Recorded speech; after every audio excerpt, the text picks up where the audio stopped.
Hey hippies, it's your girl Courtney Shavante back with another awesome tutorial for this adorable little trinket tray with some rose quartz on here. I can't wait to get started, but before we do, make sure you do hit that subscribe button for me if you haven't, and also hit that notification bell so that way you don't miss anything that I do put out for you guys moving forward.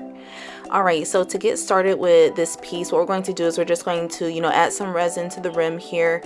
I'm using maybe about 20 milliliters of resin here, and then I'm just going to be adding this pearl trim into my rim, and I did pre-cut it off camera and measured it to shape so that way I could make sure that it fit properly. I won't have to do any cutting after placing, so I suggest you do the same as well if you are going to be working with the pearl strand. But yeah, I'm just using my stir stick to go ahead and push that into the resin, and then I'm also going to go over with my heat gun just to make sure I thin this resin out and help any bubbles that may need to form come up to the surface and everything, and then that will just make sure that this is a nice and clear casting and everything. Also, if you do ever pour a little too much resin, feel free to use a pipette just to kind of help draw some of that out. That's a little hack right there, and it just kind of makes it easier. You can just put it like right back into the cup and everything without that overflow and it making like a little line and everything in your art later. So yeah, there you go for that. Once you finish with this step and you have everything adjusted with that pearl trim, you're just going to allow this some time to cure.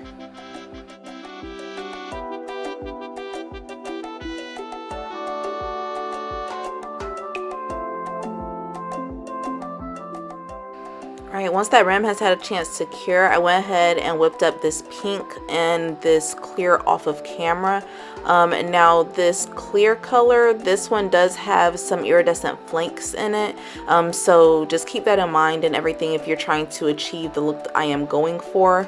I also made sure to wipe off my tray and everything because I got some spillage on there. So I want to make sure it was nice and clean. So I'm just using some alcohol before I pour. And then I'm just going to be pouring a color onto each side.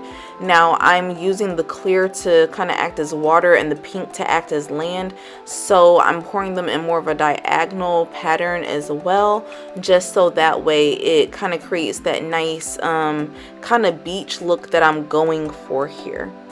Go ahead and scrape out all the resin from your cups and everything. You know the deal, no resin left behind. We want to make sure that we are making the most of our product.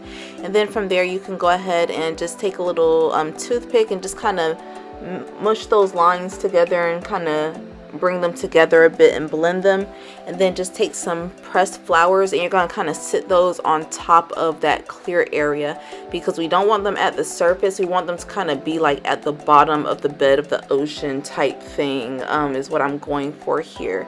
So yeah, I'm just going to get those in place and make the little pink side a bit more interesting. Spray my alcohol and let that cure. Once it's had a chance to cure, I'm just going to come through with some completely clear resin. Now this resin is just going to kind of seal everything in, because we put those flowers on top. You can see how it's kind of rough on the bottom and everything, and the flower bottoms are still kind of sticking there because they're not submerged within the resin that we did previously. So what you see me doing here is just making sure that I have my resin mixed up really well, because I didn't pre-mix it off camera so much. And then from here I'm just going to go ahead and pour this right on top in a nice smooth layer. Feel free to get that popsicle stick, that stir stick that you're using, and then just make sure you have a nice clean surface and everything is nice and level, and just drag that resin all around and make sure those flower buds where the little stems were cut are completely submerged. And then once you're finished with this step, you can go ahead and spray some alcohol if necessary to pop some bubbles, and then we're going to let this cure as well.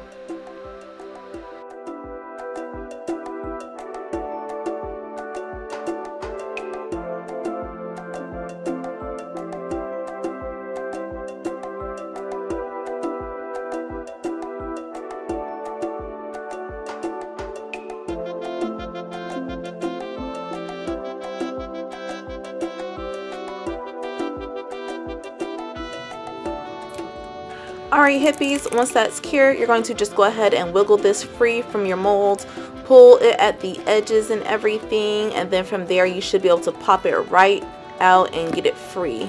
Now from here, yes, this is what we got going on. Now if you want to leave it like this, it's beautiful just like this, and you definitely can stop there, but we're going to be moving forward. I have some raw rose quartz and some E6000 glue, and I'm just going to be gluing 2 pieces of this large rose quartz over on this pink area that's acting as my land, and it's going to be like kind of over onto the side. I had to cut my E6000 glue open, so I was having some issues and everything, a little off camera, but that's what I'm doing. I'm coming right back though, so you can see how I'm kind of pulling the glue from like the side of the bottle. Yeah, a lot going on, so I'm always running A6000 glue on my channel. Anyway, just go ahead and put the rose quartz in place and everything, get it placed how you want. Make sure you know how you want it before you actually put that glue onto the piece. And then once you have all your pieces in place, just press them down firmly, press them down nice and tight, and then you're just going to let that dry.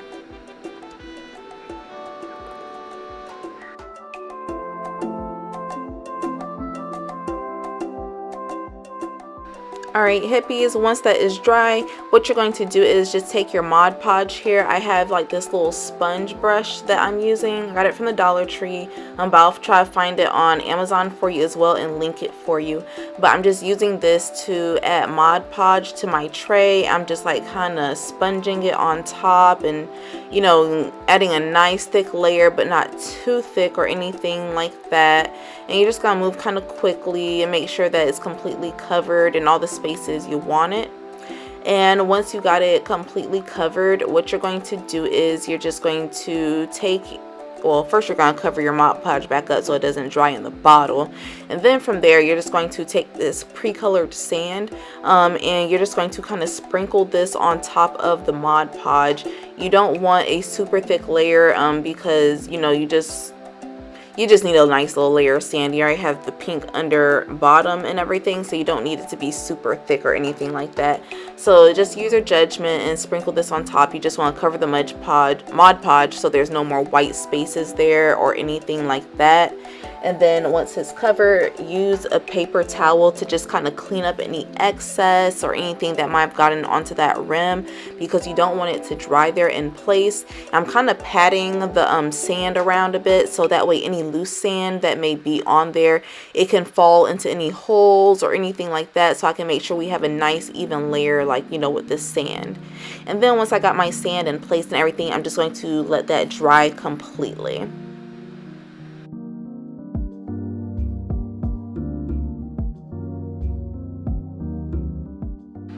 Alright, time for another little fun part right here. So we're going to be taking some tumbled rose quartz along with this brand new bottle of E6000 glue that I have here, and I'm going to just kind of add some glue on the bottom of this cup and everything, and I'm going to just glue my stones in place.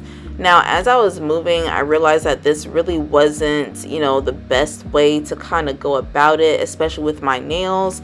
Now, later in the video, because it took me so long to finish this tray, like, I'm really embarrassed to say how long it took me to finish this tray and how long it's been sitting and everything. But basically, you know, what I had to do is just kind of add the glue onto the tray and where I wanted the stones to go, and then place the stones on top, and that was a lot simpler. Now yeah, like I said, later in the video these nails do come off and I'm able to move a lot easier. I actually have not been wearing my nails in my more recent videos.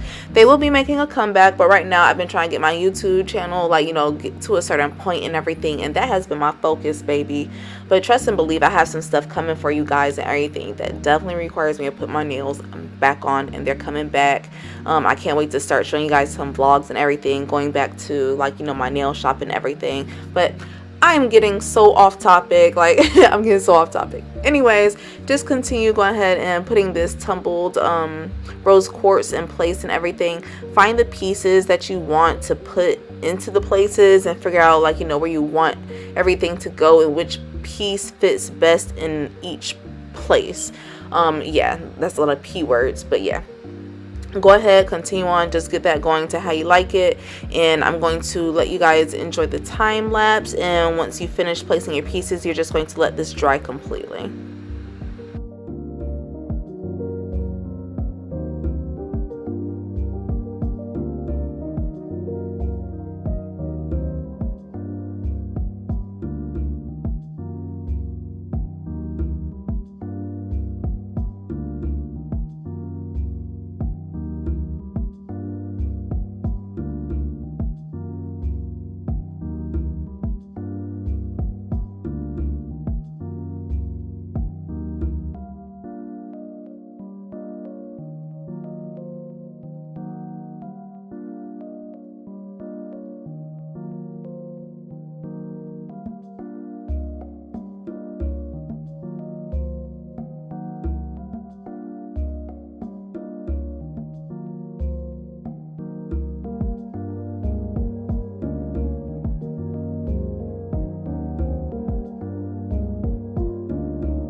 After you're finished placing your crystals and everything, what you're going to be doing now is you're going to be placing on some seashells using some UV resin onto the little coastline and everything. Excuse me, I have the hiccups as well, so that's why you guys are hearing some pauses and stuff. But yeah, you're just going to use this toothpick to place some gold seashells along the shoreline, so that way it just kind of creates some more interesting little pieces in here and everything. Just gives it some more stuff to look at on the tray. I think it just adds a nice little touch.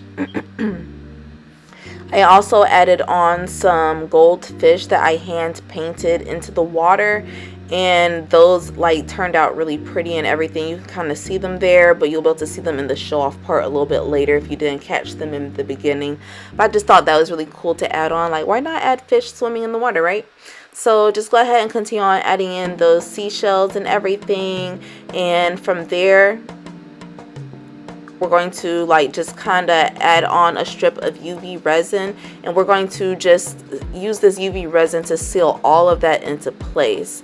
And then once you have that line of UV resin where you need it, you're going to take your black light, and then you're just going to you know, make sure that's hardened and everything. The black light helps to cure that UV resin, so just like a little heads up for you guys and everything. You don't necessarily need a UV light, you can use a black light. I believe they have UV rays. I'm not exactly sure how that works and everything, but yeah, now you know. And then after that, you're just going to allow this some time to sit in the sunlight, just so we can make sure it's completely cured.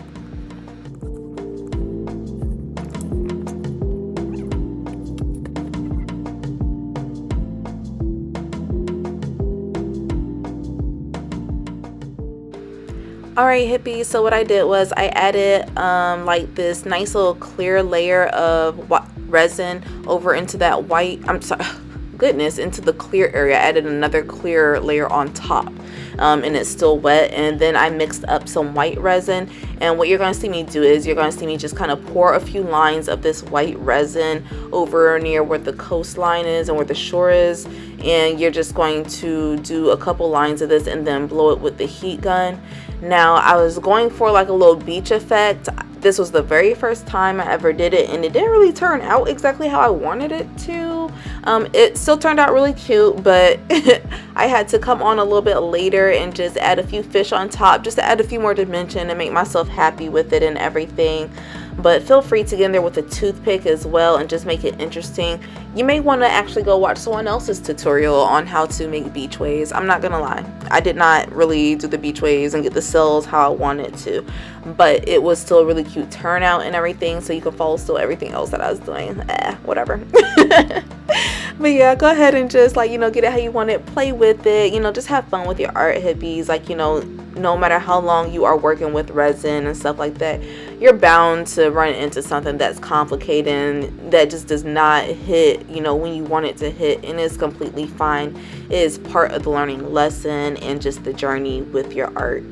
But yeah, just go ahead and get as interesting as you like, make it how you like it, and then you're going to allow this some time to cure.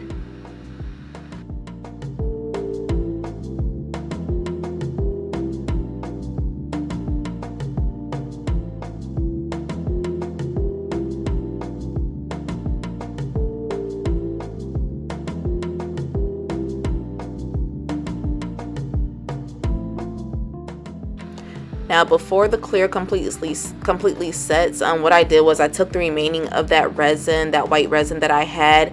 I added in some iridescent glitter, just some cute little flakes and everything, some cute little iridescent glitter. I'm adding in some white glitter as well, just to make this a nice chunky consistency, nice paste-like consistency. You want this to be really, really thick. That was also part of the point of waiting so long to do this step as well. Because what I'm going to be doing is I'm going to be dripping this on top of the crystals to kind of add sort of like a snow effect, like snow on the mountaintops type thing. And then after this, after you know, top all your crystals and everything and get it where you want it, what you can do is you can also add a little bit of fine glitter on top, just to, you know, add a little bit more dimension. So like the sun glistening on top and everything of the mountaintop, I added a little gold glitter for my effect and whatnot. But you can do whatever color it is you like that speaks to you. And then once you have all your white chunky resin placed and everything, you're just going to allow this to cure as well.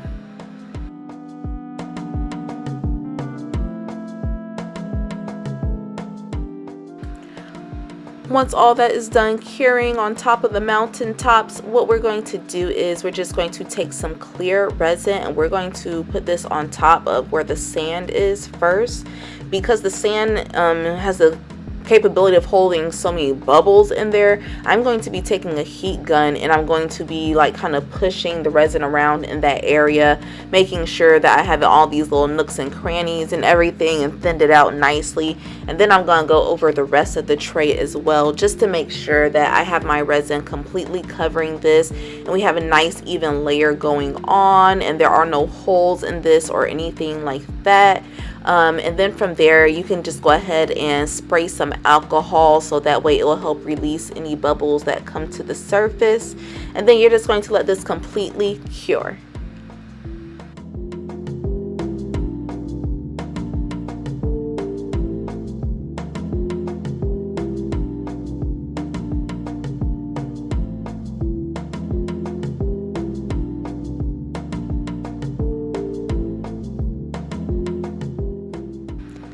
Alright hippies, so here is our finished product and she is absolutely beautiful. As you can see, like those mountaintops like look really nice with that shimmery gold. I love how my little fish look over here in the water. I really like how the roses pop up at the bottom of the ocean, lake, whatever you want to call it.